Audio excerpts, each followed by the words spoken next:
vai voltar a aumentar e a económica avança que o Governo está a preparar uma nova medida que obriga as empresas do setor e as famílias a pagar todos os custos associados à supervisão, acompanhamento e fiscalização das concessões de eletricidade e gás natural que até agora eram suportados pela Direção-Geral de Geologia e Energia. Esta mudança surge na resposta à imposição da Troika de um pacote de soluções destinadas a reforçar a liberalização do mercado elétrico e do gás natural e aumentar a competitividade da economia nacional.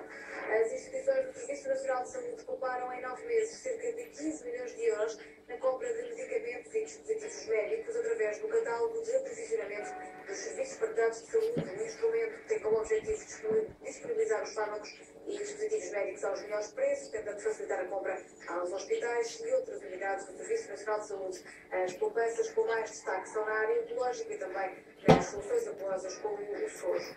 O número de bombeiros voluntários no ativo diminuiu 38,5% em cerca de 5 anos. No último recenseamento nacional dos bombeiros portugueses estão registrados 27.660 operacionais, longe dos mais de 45 mil que existiam antes de 2007. Este último recenseamento mostra também que 20% de todos os bombeiros voluntários são mulheres e que Porto, Lisboa, Aveiro e Viseu são os distritos com mais operacionais.